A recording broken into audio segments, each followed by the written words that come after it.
opened yesterday, Common Ground, Native Cultures of Wisconsin.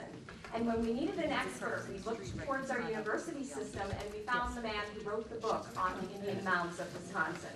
So he's here with us today. Robert Birmingham, please give him your attention. If you need anything, just raise your hand. If you are part of the Adult Summer Library program, you do get a slip for one of the grand prizes for coming to this program, and you can just stop at the table after the program to get that.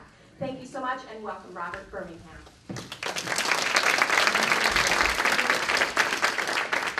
Thank you very much. I am an archaeologist by training, in fact. Until I took an early retirement some years ago, I was a state archaeologist, which got me around quite a bit. Spent some time here, in fact, in Waupaca County, looking into this and that. Now I'm a professor at the University of Wisconsin, Waukesha, and I do a lot of writing for the public on ancient history, basically, of our own state and this area. And in doing that, I'm always shocked myself to find what extraordinary cultures have lived here prior to white settlement, extending back many thousands of years. Now, it looks like we have a well-traveled audience. How many people have seen ancient sites elsewhere in the world? Oh yeah, where?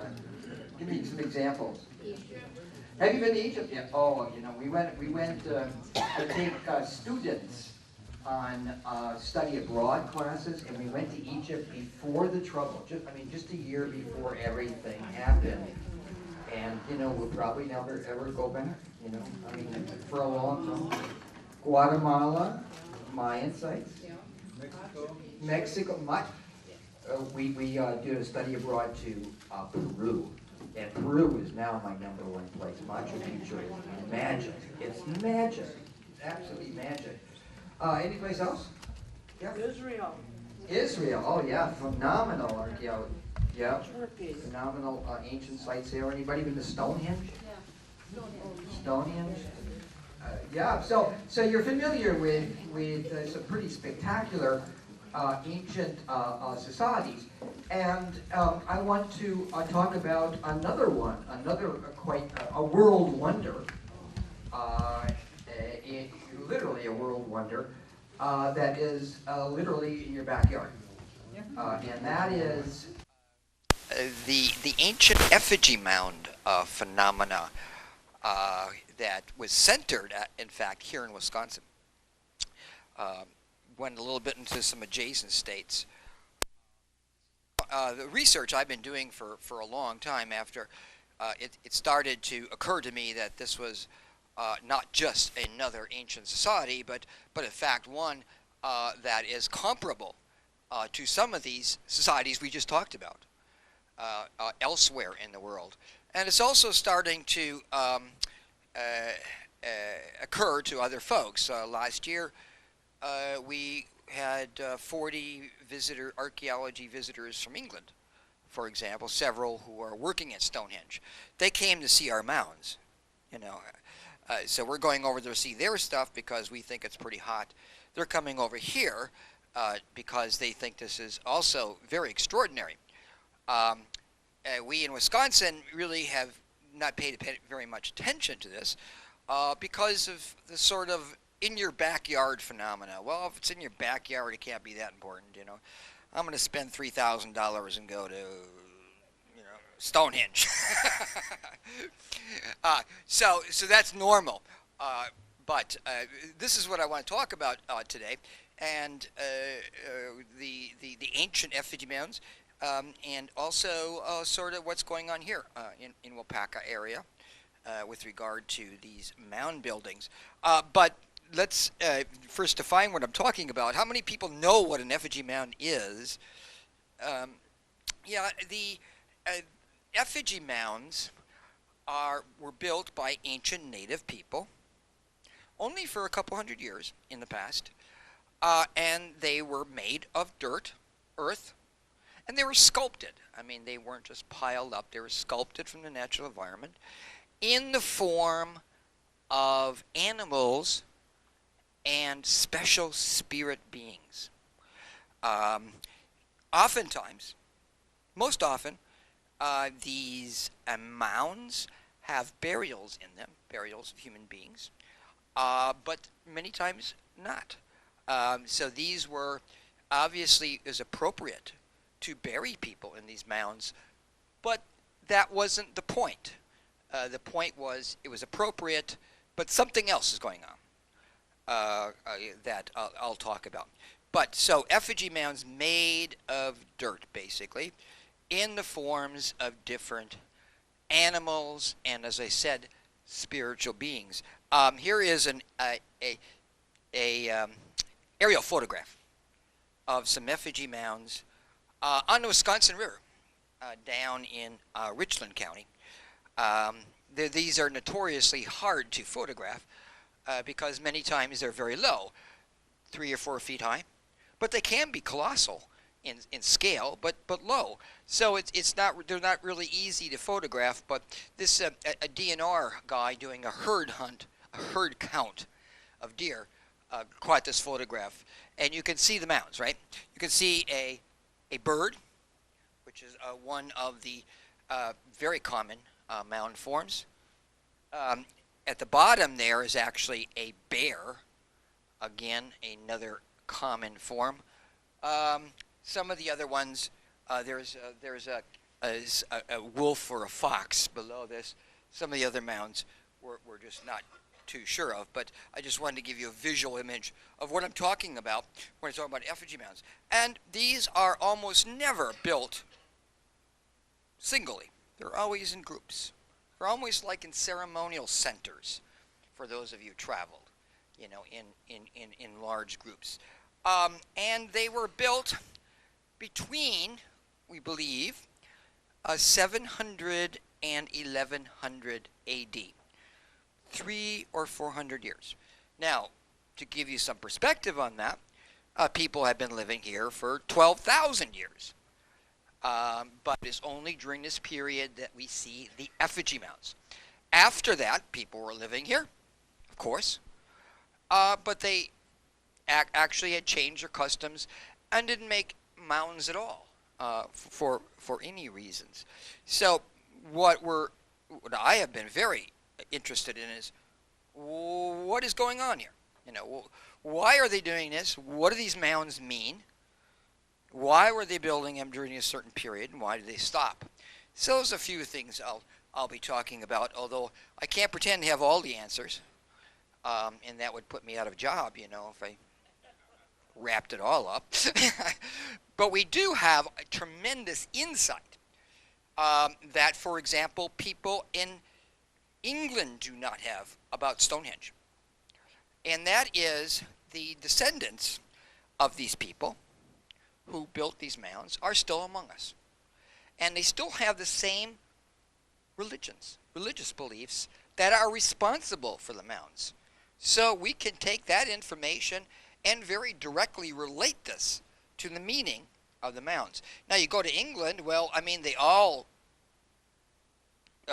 people in England are certainly some of them are descendants of people who built Stonehenge, but no one remembers a thing, you know.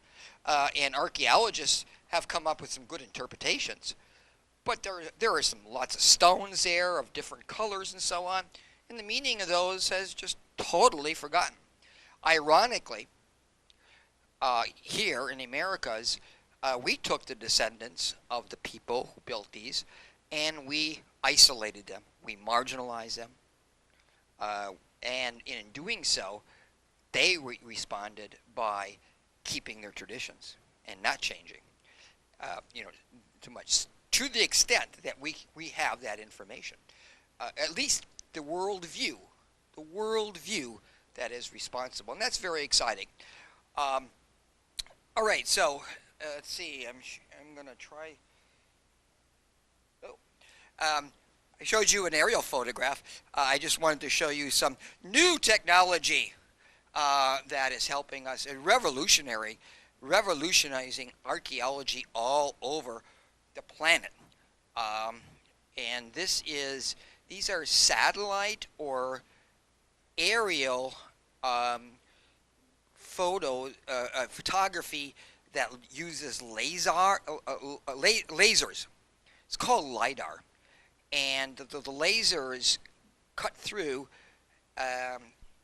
magical ways I can't tell you about because I don't know. NSA knows. I think they probably developed it, but basically they show bare ground images. They cut through the trees and the foliage, that would otherwise be masks. So you can do maps of a whole large area, and all of a sudden see mounds or ancient structures that you hadn't seen before. So you can imagine how useful this is. So this has been really revolutionizing our views. This is a LiDAR, then, a photo or a LiDAR image from Effigy Mounds National Monument. How many people have been there? Been to Effigy Mounds National Monument. It's on the Mississippi River, right across the river from Prairie du Chien, Wisconsin. Yeah, and it preserves, and it's a national monument, and the theme is, in fact, Effigy Mounds. And so it preserves many effigy mound groups found in that area. And it also is a very lovely area. It's just gorgeous along the Mississippi River there, too. However, if you don't like walking, I wouldn't go, because a lot of these groups take a little effort. If you want to see a lot of effigy mounds, or if you want to see one effigy mound, I suggest you go down the street about a mile, and there's one preserved right along the road, so you don't even have to get out of the car.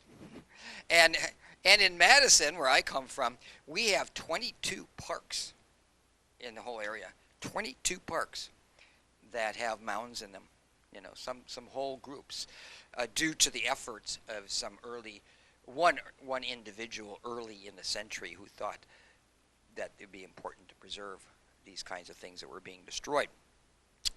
But can you see, this is the famous marching bear. Again, bears we see. Can you see the bears coming down there? And then a bird swooping down the hill. And this is why I like these LiDAR images, because they show the relationship to these effigy mounds to the landscape, which is something I have been researching for a long time. Effigy mounds were not just built anywhere or everywhere. They were built in special places, and then the people actually used the earth as a medium or a landscape in which to express their religious and other beliefs. And so there's a relationship between the mound forms and the topography. For example, birds are often found in very high places. But here, look at the bird. Here, the landscape is actually being used to animate the bird. The bird is swooping, right? But it's not just swooping on a flat surface. It is swooping down a hill. So they use that and to animate the bears. They're marching, but they're marching in a nice little line around the edges here. So we see that over and over again. They're using the natural landscape to emphasize the character of those animals and spirit beings. That is why this is so amazing. It's not just like statues. It's an animated, it's a living landscape. And as we'll talk a little bit more about, it's as though, and I believe this is the case, they're, in building the mounds, they were bringing these spirits to life. And I believe that is the case. Through ceremonially, they're bringing not only these spirits, but in many cases, the spirits of the animals are their ancestors. So they're bringing their ancestors alive and then burying related people in those, showing the continuity of a kinship group and so on. It continues. It is continuing. Death, rebirth, and so on. And so that there, with that interpretation, then it becomes the real question: why at this time did they feel necessary to bring back their ancestors? Presumably for some kind of help, right? That's what you would think, for protection, for help.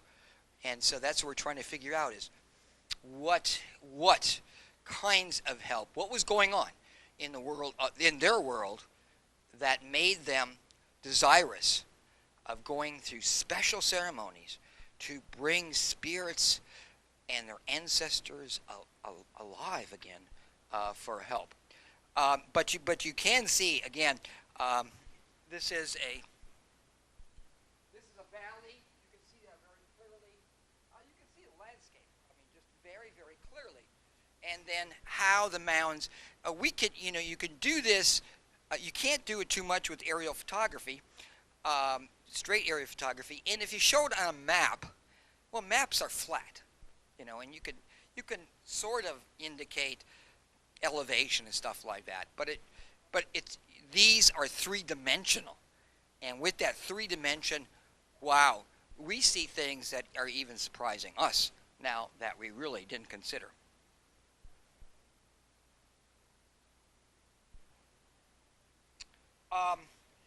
So, effigy mounds. Effigy mounds were built by people we called late Woodland. We don't know what they called themselves. It was a long time ago. But the late Woodland people, as I mentioned, lived between about 700 AD to 11 or 1200 AD, or that particular culture did. And as I mentioned, one of the characteristics of this group was building of these stunning mounds all over the place. I mean, not just in a few areas, but in many cases, huge concentrations. We believe that during this 300 or 400 year period, something like 50 to 20,000 mounds, 15 to 20,000 mounds were built in Wisconsin alone, in southern Wisconsin, during that period. And about 4,000 of them, 4,000 are identifiable effigy mounds. Many of them are, many mounds are big, that is, the size of this room, That sort of maybe a little longer is the one down the street. But others are truly colossal.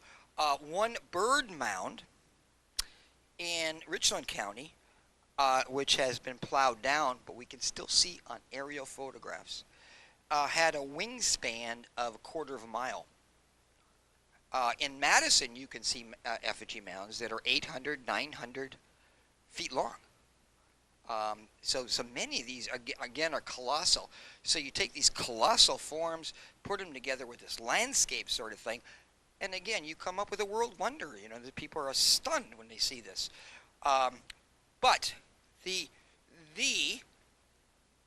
whole custom of building mounds, period, did not start with the effigy mound people. They're the ones that started making mounds in these shapes. But actually, 1,000 years before that, we see people here, native people here in the Midwest, first starting to build earthen mounds that are specifically burial mounds. These are, no doubt, specifically burial mounds. Big circular mounds like this. Conical mounds, we call them. Conical. And for a long time, this was the custom. Although not everybody was buried in a mound, we believe that these circular, high, conical mounds were reserved for the sort of the more important people in society. Other people were buried elsewhere. And the people were buried in tombs below the mounds. Basically, for a long time, the custom had been for, again, important people, that when you died, people put your body in a square hole in the ground that is very big, that had a building on top, a birch bark building or a bark building, and that was the family mausoleum. Right? Everybody knows what a mausoleum is.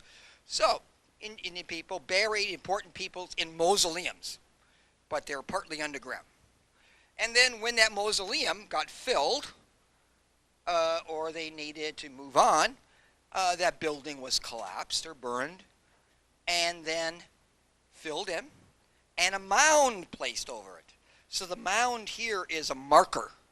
It's a marker for a family and a tomb below. That is how what the tradition was before the effigy mounds. At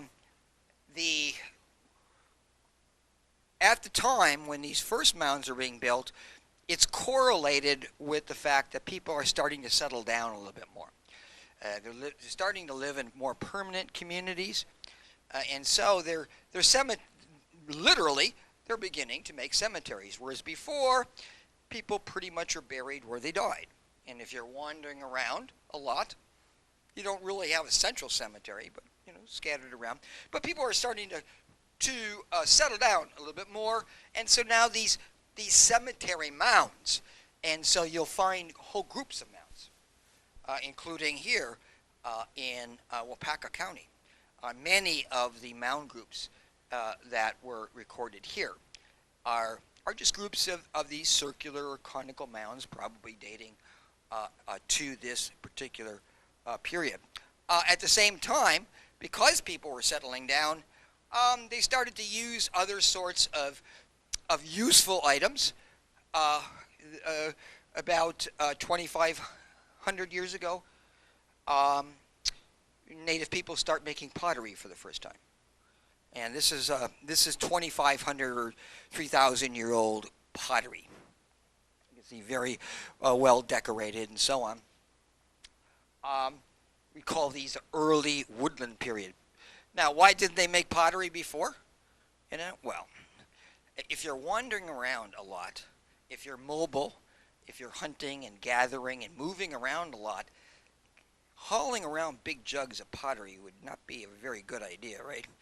I mean, you'd break them all the time, and you have to stop and make some more, So they certainly would have made pottery if it had been useful.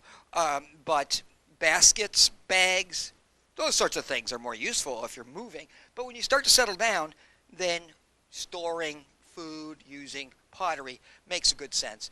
And that is when we see the first pottery. And we start to see changes in the pottery, too, throughout time. Archaeologists love pottery because the kinds of designs that are placed on pottery vary from people to people, and they vary through time. So it allows, even from a small sherd, you can tell a lot where it came from, what it dates to, and so on because of the particular kinds of design. These are, a couple of these are full pots. That's usually not how we find pottery in an archaeological site. It's usually all smashed up, and so we have to spend hours and hours, weeks and weeks piecing it together. And that's the way we prefer to have it. Anybody can tell something from a full pot, but it takes a real archaeologist to sit there for weeks and piece it together, So we like small things. We like small broken things and make it a little bit of a challenge. Now, so at some point, about 600 A.D., there was a change in mound building, and this is correlated with a number of other changes in ancient societies. But these are when this whole custom mound building changed radically and went from making these round mounds with the tombs underneath to filling up sometimes huge landscapes of these effigy mounds, many of them which do contain burials, but only burials made at the time that the effigy mound was built. So these were not mausoleums. And in some of them, again, don't even have burials, indicating that these were ceremonies that went beyond, included mortuary things, but were more important than that. Analogy I like to make for those who've seen Stonehenge, and I assume everybody else knows what Stonehenge is that Stonehenge is this, certainly the circle of stones, and people have been wondering, for years, it seems to be astronomical and having to do with the sun and other sorts of things. But there have been many hundreds of burials found at Stonehenge. So if you look at it a different way, Stonehenge is a big cemetery. Well, it's not just a cemetery, obviously, so it's more like a temple or church in which burial was appropriate, but not the reason you built the temple or the church, right? In the old days, almost inevitably when you built a church for the first time in a little community, right? Where would the cemetery go? Right next to the church. Now, you didn't build the church because you had the cemetery.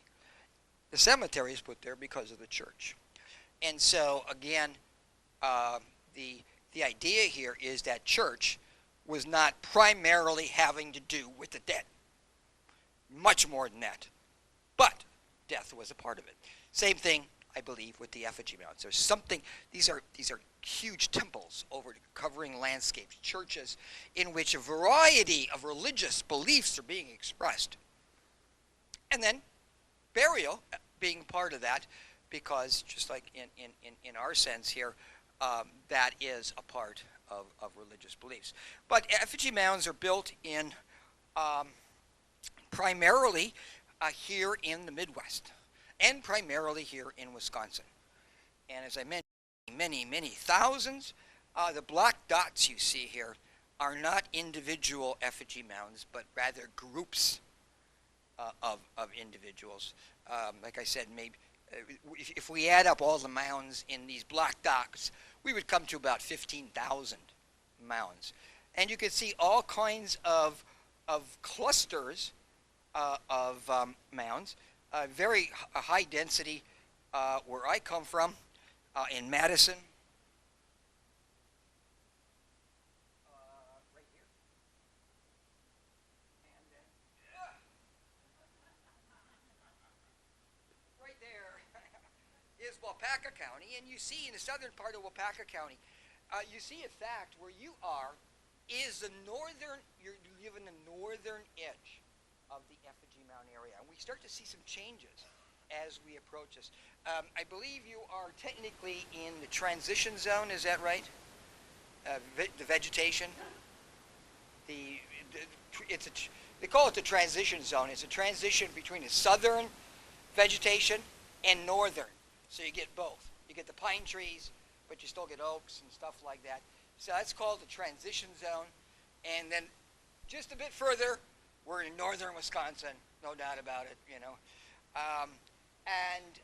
The same thing's true with the effigy mounds. It's a transition area. And as you see, very few in northern Wisconsin. So you are the northern edge. This area is the northern edge. And effigy mounds were not built here in great numbers. There's a few, but not in great numbers. So we're starting to see that sort of transition into other cultures, other habits, and so on. So the changes, however, that took place are not just the effigy mounds, but in southern Wisconsin, new types of housing, small, we call them keyhole-shaped structures made of bark, but they're pit houses. They were like earth lodges, dug into the ground, so you're living partly underground. And that makes it cooler in the summer, warmer in the winter. But we see these types of houses for the first time correlated with the effigy mounds. There's all kinds of change going on. Bow and arrow for the first time. About 600 AD is native people have been living here for 12,000 years before that. But the bow and arrow is not used until that time. So that's another huge change. Biggest change is that during the Effigy Mound period, and I believe this is a key for understanding effigy mounds, is that they become farmers for the first time. Corn. That's not what you think it is. It's not. Otherwise, I wouldn't be touching it. But this is a complete corn cob as it originally was. The corn cobs that we have right now are the result of 19th century experimentation and so on to make them big. But originally corn cobs were only about 3 or 4 inches long. Anybody know where corn came from? Mexico, first domesticated in Mexico. So it found its way up north gradually. And by about 800 AD, we see corn coming into Wisconsin. And no matter where in the country, as long as you had the right environment, we find that bing, bing, bing, after corn is introduced, people become farmers, right down the line. So the first farmers we see developing here, already 1,500 years ago, corn farmers. But they did this kind of part-time because hunting was still very, very important. Hunting deer, especially, was very important. But those are some of the changes that are going on. So in that context, then we see the development of effigy mounds. This is a typical effigy mound group from southern Wisconsin. This is actually a map made in 1855 by Wisconsin's first scientist, a guy named Increase Lapham, who, among other things, invented the United States Weather Bureau from his home in Waukesha. And but he was crazy about these mounds because he couldn't figure out what they were. And at the time that he was making maps in the 1850s, most white people did not think that these kinds of spectacular monuments had anything to do with Indians. Up until about 1895, most white people, educated people, thought that the mounds and other monuments in the United States, what is now the United States, North America, were built by some lost race who had been killed off by barbarian Indians. True. And there were theories about who could have been responsible. People in Scandinavia, Vikings made burial mounds. So people, there was a whole group of people who thought Vikings were here, too, and they were killed off by the Indians, by the barbaric Indians. People still believe that in Minnesota, by the way, everybody.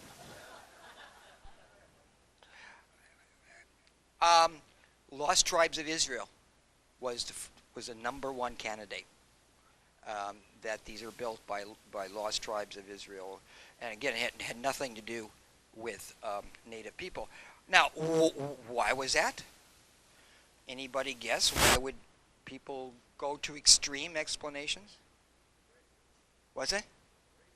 Absolutely, yeah. I mean, we were taking land from the Indian people with the moral and Christian justification that these were not being used well, that these people were primitive and barbaric, and therefore these monuments would say something completely different, and so that information was maybe subconsciously ignored, and so yeah, absolutely.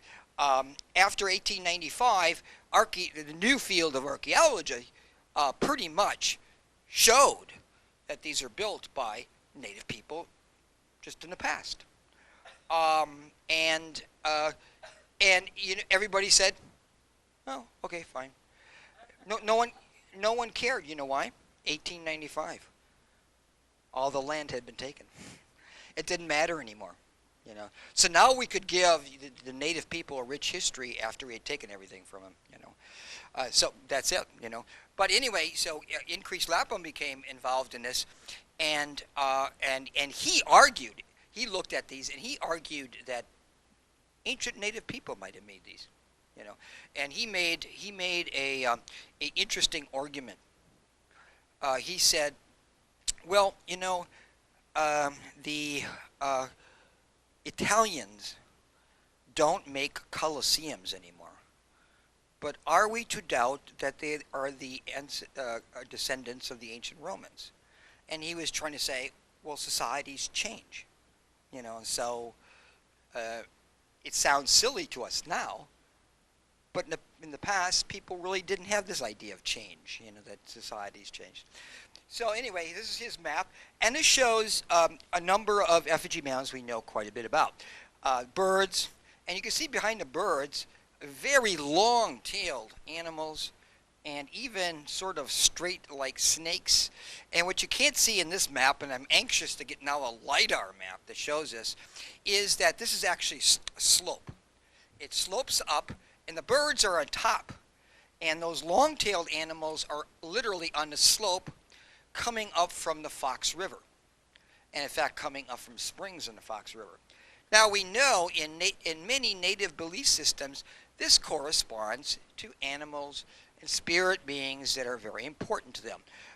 In the traditions of many people, including the Ho-Chunk and Menominee, the world is divided up into basically two zones, the upper world and the lower world, and you have a third area, the earth, in between.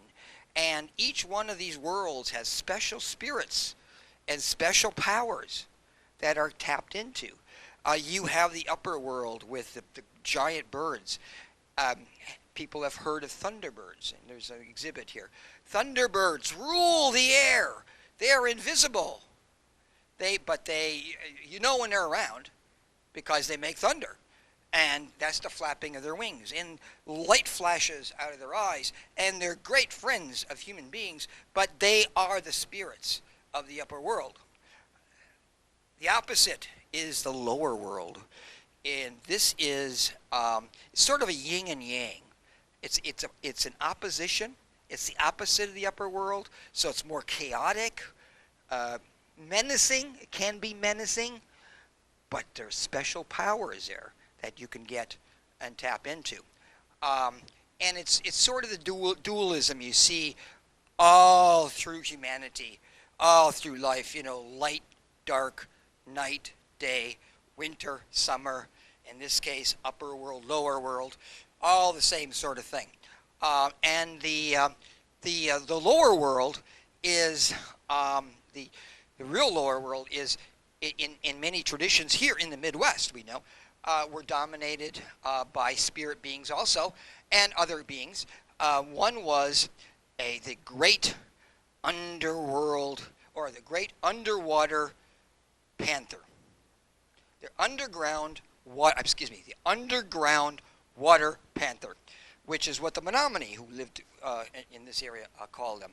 And these were panther-like in shape, but they had very long tails, and they were horned. And these were the opposite of the Thunderbird, lower world, water associated, and so on. And you see one of the, we call them water spirits actually, is that right here. No doubt about it. I mean, native people were still make images in their traditions of water panthers that we can just take to a mound and say, oh my God, that's exactly what this is. This is a water panther. The opposite, the lower world, and other spirits and other are, for example, snakes. Snakes are the guardians of the underworld and so on. Very important. And in some traditions, like the Ho-Chunk, the snakes were very important because when a great deity called Earthmaker made the world was kind of spinning out of control. And so he sent down snakes as tent pegs to hold down the corners of the earth. And so that's why I believe you see this snake, straight snake. What I'm getting at is each one of these forms has meanings, but as you can now see, now can you see the two divisions clearly? You know, the birds are on the upper part, and the water spirits and the snakes are going down to the water itself. And in many cases we see this, using the topography to model basically their worldview and their system. I'm just going to go back here. Here in Waupaca County, as I said, there's a number of mounds. There were over almost 50 places in Wapaka County that early records indicate that there had been mounds. Most of these have been destroyed, and some of them was destroyed mostly by farming, so early that we're not exactly sure precisely where they were. But it appears again that most of the mounds were these conical mounds and so on, but in some places in the southern part, as I showed you on the other map, some groups included effigy mounds. Again, there's an effigy mound, a curious form. It's called a catfish. It is very curious. But other mound sites that have been destroyed that had effigy mounds in the Chain of Lakes area, guess which form that they would have been dominant? Thunderbirds? Water spirits. Yeah, almost all the effigy mounds recorded are the water spirits. So that is sort of like the emblem of this area. And why? Well, this is all the lakes, all the rivers, all the springs. These are where the water spirits live. So again, they're bringing these spirits to life, and really based on environment. In the western part of the Effigy Mound area, very rugged, driftless area we call it. Governor Dodge Park, and the southwestern Wisconsin, unglaciated, very high, very rugged, and guess which form dominates there? Exactly, and sometimes huge birds. So area to area, they seem to, and then within areas, they seem to be doing the same thing, not just regional, but within areas. You'll see birds dominating certain kinds of environments, water spirits, inevitably along the water. Sometimes, in some Indian traditions, they go back and forth from their watery habitats through springs, and we find them at springs, emanating from springs, all kinds of things like that. So you can see the black dots there.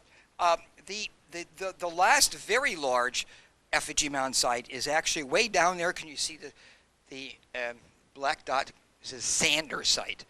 That was the last very large effigy mound group, and it even had it was dominated by water spirits also, but a number of other mounds. And this was excavated back in the 1960s. And for those of you interested, I brought a book that you can look at, and perhaps the library has a copy there.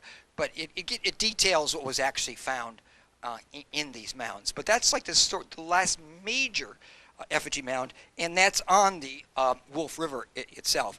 And all of these groups are found largely, on rivers, in the chain, and so on. These are major mound groups. Again, most of these are not effigies groups, but here on the east side of Taylor Lake, okay, that was once a very large group, and there is one the effigy remaining alongside of, it's a Highway QQ, yeah, just Highway QQ, right there along the road. And as a colleague of mine pointed out, something I didn't know, it was dedicated by the local women's club and some other people with a sign. Is it a men's club or a women's club? Yeah, but it was dedicated locally. What was it called? Monday Night Club. Yeah, and a marker. And it was dedicated 100 years ago today. I thought that's why you invited me. Isn't that marvelous? So, but it was dedicated, Wisconsin Archaeological Society, under the direction of a guy named Charlie Brown, who is responsible for just about all of the mounds that are preserved today.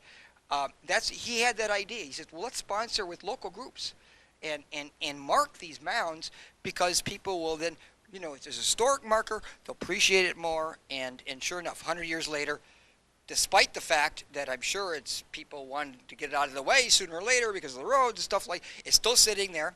and credit is due to Charlie, but also the local people who helped make the dedication. And so you have that one mound because literally it was dedicated. I mean, dedication didn't bring with it any kind of protection. It was just honorific. But there you have it. But you could see some of the mound groups here in the chain. And I just want to show you a few more pictures of effigy mounds. These are the major types of effigy mounds found throughout the area in groups. And you can see the large eagle-like. Those are Thunderbirds, you know, for sure. And then you see at the bottom the snakes and water spirits. Water spirits are in other mounds are actually shown, and this is really great, actually shown in two perspectives. One is as though you're looking at a profile, and another is as though you're a Thunderbird looking down. And so the animals appear like roadkills. You know, they're flattened. But those confused people for a long time until we figured out that they were actually playing with perspectives. And the perspective probably had to do with not just a natural environment, but if you have a Thunderbird nearby, you're going to show that animal from that perspective, an aerial perspective. So a lot of cultural things are going on there too, of which we're just understanding. You see that one animal with a curved tail, even today. Water spirits or underground water panthers, even today, in native artwork are shown often with curved tails. That's a real signal for that. Even among native people who have not seen curved-tailed effigy mounds. They're not being inspired that. It's just that's the way it always had been. Here is on the north shore of Lake Mendota in Madison is the Mendota Mental Health Institute, very large sprawling grounds. And on that is one of the more extraordinary mound sites.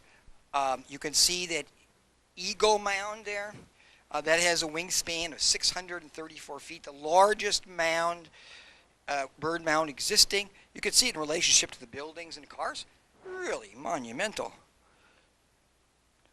I'm going to show you another picture of that. I mentioned that many effigy mounds have burials in them, of course, but many do not, and some of those that do not, they had other things in them, rocks, rock arrangements, and other sorts of things.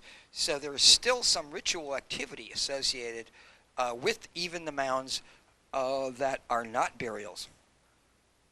Yeah, let me just... Here is this is a water spirit, or underground water panther, made by modern Indian people. This is part of basketry and other sorts of things. You know, I mean, this is how they vision. I mean, you could see the relationship to others.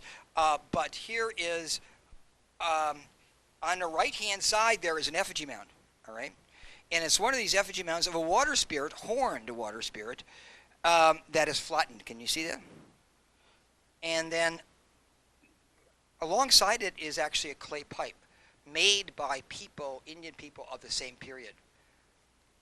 Can you see the similarities there? Yeah, isn't that fantastic?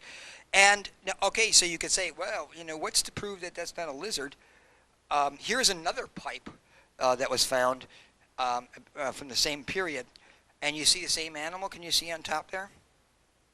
It's sort of flattened, as though you're looking down with your pipe. You're looking down on the animal, and so you're looking as though it's flattened.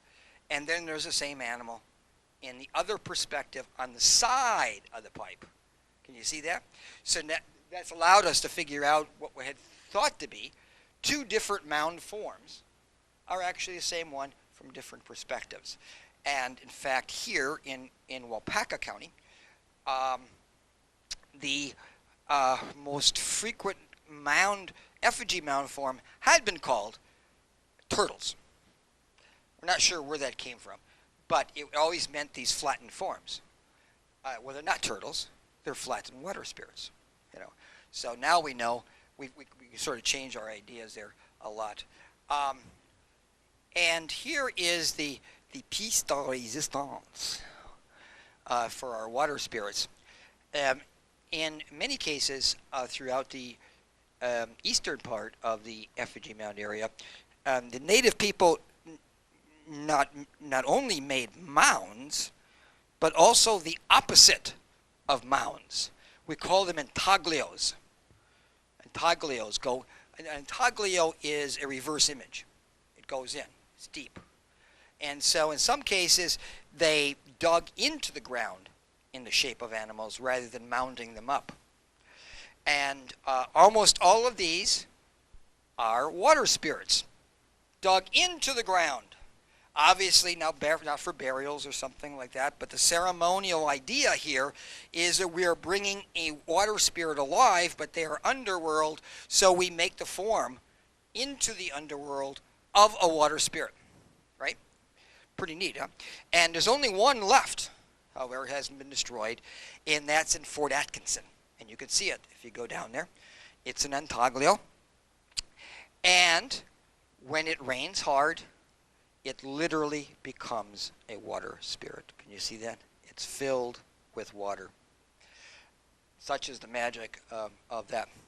I'm just going to finish with this slide, but I'll tell you a little story associated with that. Intaglio, my grandfather insists that intaglio is why I became an archaeologist. In the sense that he was born and raised in Fort Atkinson and went to World War I. And when he came back, his first job was for the Fort Atkinson Parks Bureau, or Parks Department. And his job was to cut grass around the intaglio, partly. And he always told me that's why I became an archaeologist, because he somehow picked up the vibrations from cutting the intaglio and led to my. So I have a great affection. Maybe that's why I got into Effigy Mounds after all, is because of my grandfather. But so I talked a great deal about the structure and the belief systems and so on, and I showed you that monster bird mound on the Mendota Mental Health Institute. But here is something else that has helped us understand what's going on a little bit better in that particular area. And you can see the big. Can you see the big eagle-like mounds? Almost certainly Thunderbirds. And they arc around. Can you see that? They arc right around. Well, back in the 1990s, there were actually some archaeological excavations because the hospital wanted to put a little playground, and they were concerned that they might hit a burial or something like that. So archaeologists dug a big area there and found a village. And basically, those big birds, it semicircle a village area. And so you could see the big birds there going around. Bears, which are also an important part there, and way off in the distance, a water spirit, you know. So you got a magnificent group here, but it's still dominated by these birds, and this village area. So it gives us the notion that in many places, the Effigy Mound people, we're talking about areas in which there are probably very important central villages. A very complex society. We didn't think it was as complex to begin with, but very complex society where there were major villages, probably occupied year-round, and probably by the high priests and the chiefs of these groups. So we believe that every area would have a major ceremonial center with this kind of others, not so much. And what's interesting about that is that in Ho-Chunk or Winnebago, even today, traditional chiefs can only come from the Thunderbird clan. Only Thunderbird clan. So is this the? I mean, what I'm guessing is that this is the chief or the head of the sort of the Effigy Mound people of the Madison area and the Lakes District there. And they left the evidence. It's surrounded by the Thunderbirds. the special protectors in this case, I'm assuming, of that village. So these and other sorts of new discoveries, new insights are really leading us to conclude that this effigy mound phenomena, short-lived as it was in fact an extraordinarily complex society, and as spectacular as any place in the world. Now, what happened to them? Well, effigy mound people, that culture started to disappear about 1200 AD. And one of the big reasons is because a new society sort of invaded or expanded into Wisconsin and absorbed these people, maybe drove them out in some areas. Those people we call the Mississippians. And some of you have heard the great Mississippian city established 1,000 years ago across the river from St. Louis in southern Illinois, we call Cahokia, a city of over 20,000 people, the first and only native city in North America, one that was, at the time of its existence, was larger than London was at the same time in history.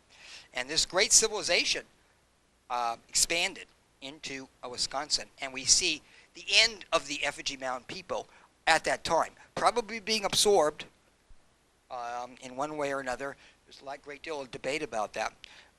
But if you want to see the Mississippians in Wisconsin and consider what kind of changes that they stimulated, the north outpost of the Mississippian civilization is, anybody know?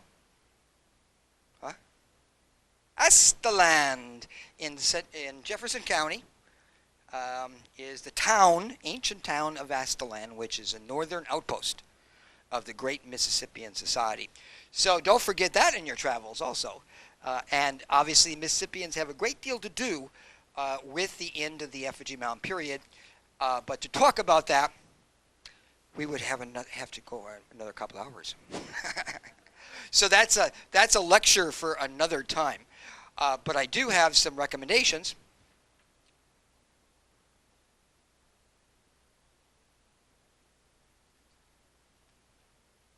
This is a book called Indian Mounds of Wisconsin, which goes into more detail about a lot of things that I've been talking about. Talks about the Indian Mounds general, the history, where they're found, what they sort of mean.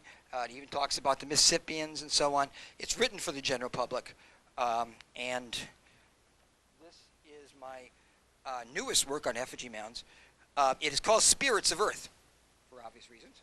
The effigy mound landscape of Madison and the Four Lakes, and it contains a huge amount of background information on effigy mounds, some of which I've talked about today, and then takes this one area as a case study, in order to understand the evolution. So that book I would also recommend, not just because I'm the author, but because this is it on effigy mounds. So you can be quite up to date. So I'll recommend those two books. And thank you very much for your attention. And I'll certainly be glad to entertain any questions you may have at this time or later.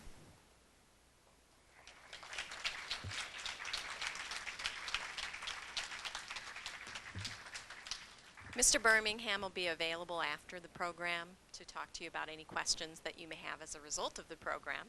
I have just a few announcements. Just don't forget, if you're in the Adult Summer Library program, to pick up your grand prize slip at the back table. We have another program next Tuesday the 20th. It's a special program, an event. Deborah Morningstar and Pat Ehrenberg, and they're doing Native Stitches and Stories at 6 o'clock in the evening. So it's next Tuesday, a week from today, and we hope that you join us. There's no registration required for that. There's also a story time by Deborah Morningstar in the afternoon at 2:30. So if you have young ones, that would be a great program for you. Do visit the Common Ground exhibit. It is fantastic. You'll really learn a lot. It really is talking about our Native cultures today as well as their history, and I hope you'll join us for that. On August 29th at the Wapaka Rec Center, we have a special program with Randy Cornelius, the Oneida Storytelling and Social Dancing Program. And we've placed it at the Rec Center because there are 20 dancers. So within this room, we weren't able to accommodate them. And that's also at 6 in the evening. So thank you so much for coming. Remember to check out books from the library, and if you don't have a library card, join us for a library card upstairs.